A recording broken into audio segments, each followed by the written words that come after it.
بسم اللہ الرحمن الرحیم۔ السلام علیکم۔ کویت اردو نیوز کے ساتھ میں ہوں محمد عمر۔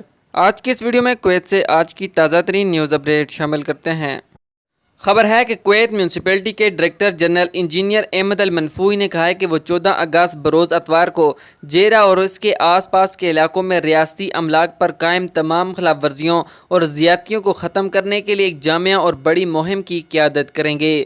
روزنامہ القبس کی رپورٹ کے مطابق المنفوئی نے انکشاف کیا ہے کہ متعدد متعلقہ محکمے خلاف ورزیوں کی جگہوں کو صاف کرنے کی مہم میں حصہ لیں گے، جس میں کیمپ اور ریاستی زمینوں کا استحصال اور ہر وہ چیز شامل ہوگی جو مہذب مناظر نامے کو منسوخ کرتی ہے۔ المنفوئی نے کہا ہے کہ تمام گورنریٹس کی میونسپلٹیز میں متعلقہ محکمے آج سے ایک جامع مہم چلائیں گے، جس میں سرمایہ کاری کی عمارتوں میں تہخانے بھی شامل ہیں جو کھڑے اصول و ضوابط کی خلاف ورزی کرتے ہیں۔ جب سے یہ ظاہر ہوتا ہے کہ میونسپلٹی ہر قسم کی خلاف ورزیوں کے خلاف اپنی مہم جاری رکھے گی۔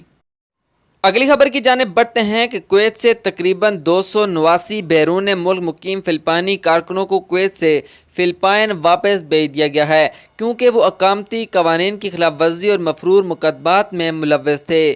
واپس بھیجے گئے OFWS فلپائنی ایئر لائنز PAL کی چارٹرڈ فلائٹ 8764 کے ذریعے رات 8:15 پر بھیجے گئے۔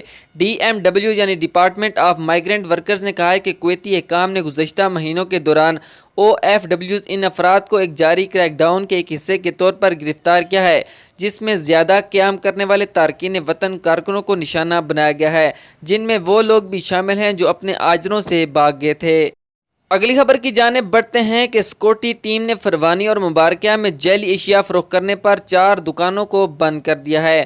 تفصیلات کے مطابق کویت میں دکانوں پر جعلی سامان فروخت کرنے کے جرم میں متعدد دکانوں کو جرمانے کیے گئے ہیں، جس میں دکاندار جو کہ بغیر برانڈ کے جعلی سامان فروخت کرتے تھے۔ اس کے علاوہ سامان کی چیکنگ کے دوران دیکھا گیا ہے کہ سامان کی کوالٹی بہت ناقص تھی، جس کی وجہ سے مختلف دکانوں کو جرمانے اور سزائیں دی گئی ہیں۔